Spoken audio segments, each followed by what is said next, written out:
Kali ini kita bakal bahas satu periode sejarah yang luar biasa, tapi sering banget kelewat dari cerita-cerita populer. Nah, inspirasinya datang dari buku ini dan kita bakal sama-sama menelusuri kembali zaman keemasan ilmu pengetahuan yang ternyata ikut membentuk dunia kita sekarang. Oke, kita mulai dari satu pertanyaan simpel deh. Pernah kepikiran nggak, kenapa ya nama-nama kayak Al-Khwarizmi yang kita kenal sebagai Bapak Aljabar, atau Ibnu Sina yang karyanya jadi buku wajib kedokteran selama ratusan tahun, itu kok kayaknya nggak sepopuler Isaac Newton atau Galileo di buku-buku pelajaran kita? Ini nih misteri yang mau kita coba pecahkan bareng-bareng. Oke, kita masuk bagian pertama, sejarah yang hilang. Jadi gini, sebelum kita mengisi bagian yang kosong itu, kita harus tahu dulu sebenarnya di mana sih letak lubang itu dalam cerita sejarah dunia yang sering kita dengar. Coba deh ingat-ingat lagi pelajaran sejarah waktu di sekolah. Alurnya kan seringnya gini, ada peradaban Yunani dan Romawi kuno yang hebat banget, terus jeda panjang yang disebut abad ke-8, tiba-tiba muncul Renaissance di Eropa. Pertanyaannya, apa yang terjadi selama ratusan tahun di antara itu? Nah, ini dia. Ada bagian super penting dari cerita yang sering kali hilang. Sekarang kita masuk ke bagian kedua, zaman keemasan. Nah, sekarang saatnya kita isi kekosongan tadi. Kita bakal langsung terjun ke jantung pembahasannya. Sebuah era yang benar-benar luar biasa yang dikenal sebagai zaman keemasan Islam. Ini adalah periode yang jadi jembatan super penting antara dunia kuno dan dunia modern kita sekarang. Dan jangan salah, era ini bukan cuma sebentar loh. Ini berlangsung selama berabad-abad. Dimulai sekitar abad ke-8, waktu ada gerakan besar-besaran nerjemahin karya-karya Yunani, Persia, dan India. Terus, di abad ke-9 lahirlah pusat ilmu legendaris, Baitul Hikmah di Baghdad. Puncaknya itu di abad ke-11, dan pengaruhnya terus menyebar sampai ke Eropa di abad ke-14. Panjang banget kan? Yuk kita kenalan sama beberapa superstarnya. Kita mulai dari sosok yang namanya mungkin udah nggak asing lagi buat sebagian dari kita, Muhammad Ibnu Musa Al-Khwarizmi. Percaya atau enggak, warisan beliau itu ada di mana-mana loh, di sekitar kita. Kata algoritma yang kita pakai di dunia komputer, itu dari namanya. Terus kata Al-Jabar, itu dari judul salah satu bukunya, Al-Jabar. Dan yang lebih keren lagi, dialah yang ngenalin sistem angka Hindu-Arab, termasuk konsep angka nol yang revolusioner itu ke dunia barat. Ini kan fondasi dari semua matematika dan komputasi modern. Lanjut ya, sekarang kita pindah ke bidang kedokteran.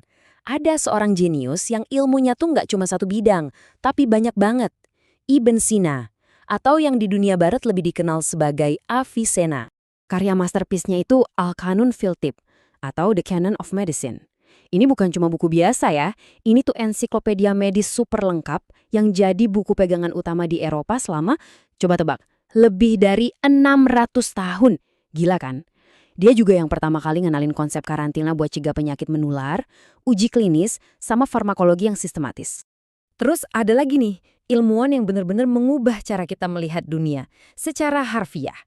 Namanya Ibnu Al-Haytham, atau biasa juga disebut Al-Hazen.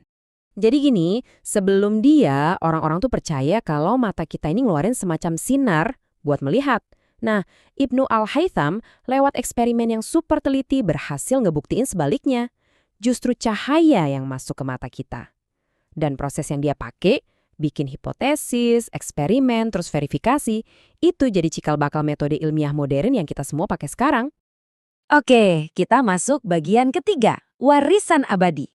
Nah, setelah lihat kehebatan para ilmuwan ini, pertanyaannya sekarang, apa sih jejak nyata yang mereka tinggalin di dunia kita sekarang?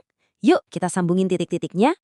Gampang banget kok narik garis lurus dari penemuan mereka ke dunia modern kita. Aljabarnya Al-Khwarizmi itu fondasi semua perangkat digital yang kita pakai. Metode eksperimennya Ibnu Al-Haytham itu dasar dari setiap lab science di seluruh dunia. Al-Qanunnya Ibnu Sina itu yang membentuk praktik kedokteran modern. Sampai studi optik mereka, itu yang jadi cikal bakal kamera di HP kita. Jejak mereka tuh ada di mana-mana beneran deh. Terus pertanyaannya gimana caranya semua ilmu ini bisa sampai ke Eropa dan ikut memicu Renaissance? Jawabannya, skalanya itu masif banget. Bayangin, ada lebih dari 100.000 manuskrip, tulisan tangan soal sains, medis, dan filsafat yang diterjemahkan dari bahasa Arab ke Latin. Ini tuh kayak jembatan intelektual raksasa yang nyambungin peradaban dan nyebarin ilmu pengetahuan ke seluruh penjuru dunia. Dan sampailah kita di bagian terakhir, menulis ulang sejarah. Nah, setelah melihat semua ini, kita sampai ke pertanyaan yang paling fundamental. Kenapa sih tahu semua ini tuh penting banget buat kita hari ini? Karena begini, poin utamanya adalah sejarah itu bukan cuma sekedar cerita masa lalu. Sejarah itu membentuk siapa kita sekarang dan cara kita melihat dunia. Dengan paham bahwa kemajuan ilmu pengetahuan itu adalah hasil kerja bareng dari berbagai peradaban, kita jadi punya gambaran yang jauh lebih lengkap, lebih akurat, dan pastinya lebih inspiratif tentang perjalanan umat manusia. Jadi, sebagai penutup, saya mau ninggalin satu pertanyaan buat kita renungkan bareng-bareng. Kalau sebuah era yang sepenting ini aja bisa hilang dari narasi umum, coba bayangin deh, sejarah penting apa lagi ya yang mungkin masih tersembunyi di luar sana dan nunggu untuk kita temukan. Makasih banyak udah menyimak.